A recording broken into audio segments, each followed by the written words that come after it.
G'day guys, welcome back to Wheel Work. I trust you're doing well as always, and welcome to the final episode, our installment in the Des build.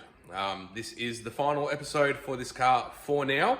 There is going to be other things happening to this down the track, but this is sort of the grand finale for now, the piece de la resistance, the icing on the cake.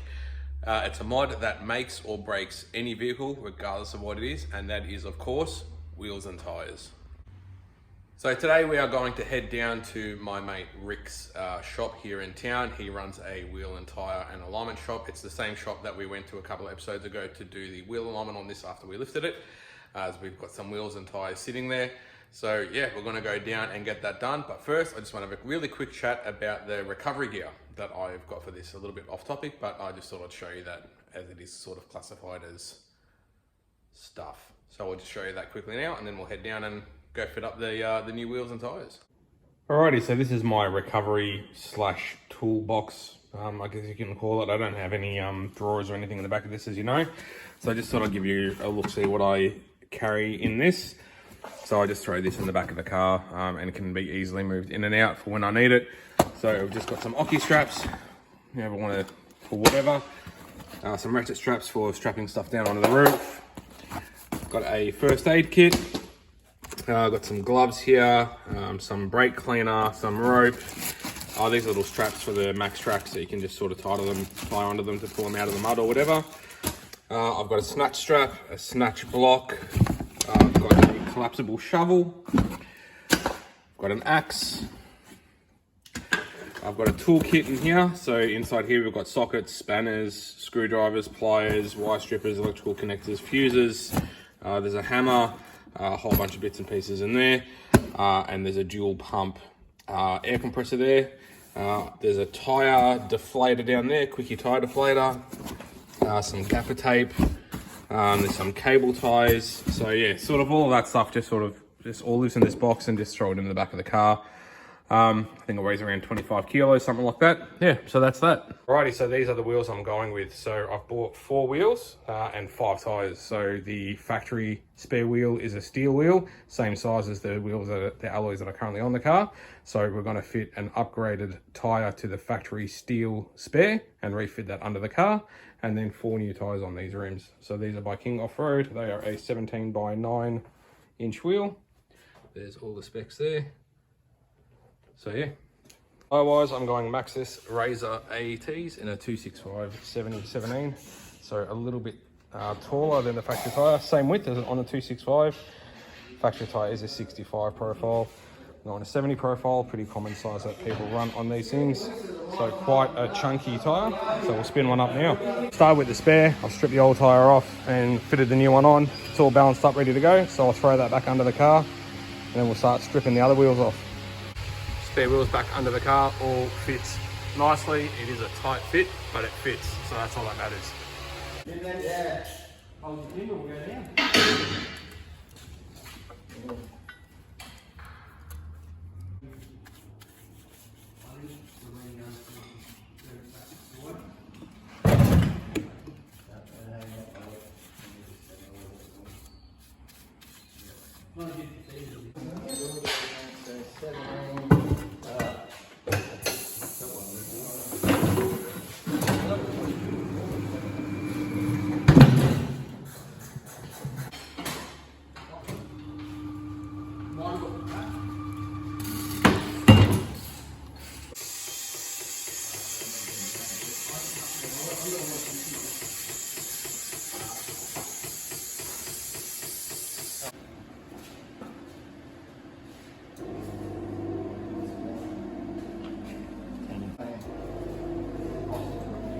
Beautiful, just got to do that 3 more times. All right, I've been kicked off the hoist because I've got another car here that needs to get an alignment done. So I'm just going to jack it up corner by corner and swap the wheels over out here. A little bit of a side-by-side comparison. So you can actually see the footprint of those ones, even being the same width. It is actually got a lot more rubber on the ground, as these ones sort of taper in on the edges, whereas that's got sort of tread all the way across.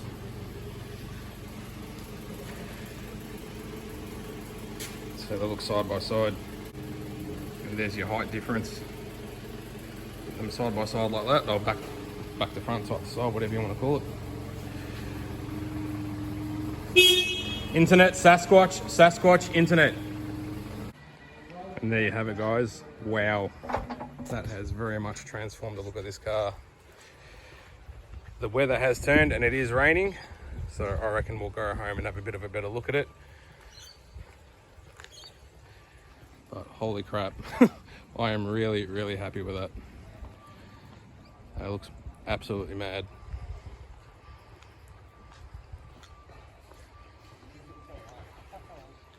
All right, we'll go home and get it in the garage and we'll have another look. Just another little bit of interesting information for you, just a little bit of data. So when I first bought this car, the day I picked it up, I took it to the local tip just up the road here because they've actually got a weighbridge there. You have to times the weight by 10 to get the actual weight of the vehicle. So when I first bought the car with a full tank of fuel, it weighed this much. And now, interestingly, it weighs about this much. So both of those were taken with a full tank of fuel. The second one was taken without the recovery gearbox in the back of it. So yeah, she's gained about 120 kilos. So all in all, considering how much we've put on it, I would have thought it would have picked up a lot more weight than that. So yeah, I'm happy with that. Something else I've just done out of curiosity is I've just measured this thing. So when we did the lift kit, we did a measurement from the wheel arch down through the center of the wheel to the ground. And we took a measurement before and after when we lifted it. And just out of curiosity, I've just done another measurement on it now, and it's picked up around 20 mil more clearance from doing the larger diameter tires. So 20 mil is about 0.8 of an inch.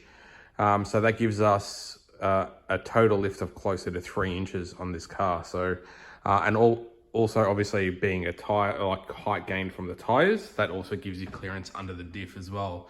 Obviously doing a suspension lift doesn't do that. So yeah, that's a bit more info for you. So I think what I'll do now is I will get it cleaned up tomorrow when the sun is shining a bit better, and I'll show you some before and after pictures of the progress we've made and what we've turned this thing into.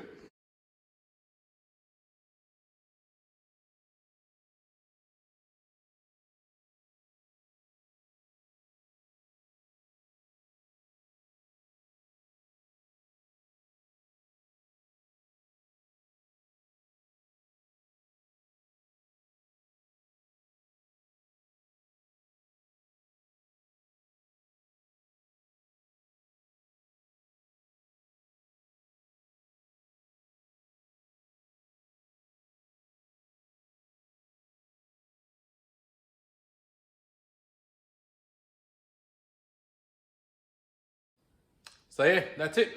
That's basically where I'm taking this car to at the moment. There are going to be a few more little bits and pieces on this car in the future, but for now, as far as the build goes, it's sort of finished for now. It's, you know, we've come a long way with this car turning into what I want it to be and what I need it to be for what I want to use it for, as far as, you know, touring and stuff like that. Something that's going to be more capable off-road, as well as still comfortable on-road. Not saying that they're not capable out of the box off-road, they very much are, but obviously there's a few improvements now. And plus it looks, in my opinion, heaps better than it did when we started. But yeah, interested to know what you think. Feel free to let me know in the comments. So yeah, so that's it. But I want to thank you guys so much for following me on this journey, and putting up with my voice and my crappy recording skills and all of that stuff. I know it's not the best, and sort of doing it on your own is hard. It's a bit difficult, you know, not being able to record me actually doing stuff, just sort of explaining what I'm going to do and then showing you once it's done. I know it's not ideal, but I do thank you for watching and all of that stuff. If you like what you see, please remember to like and subscribe. And yeah, we'll see you in the near future with some more content. Take care of yourselves, guys. Be good.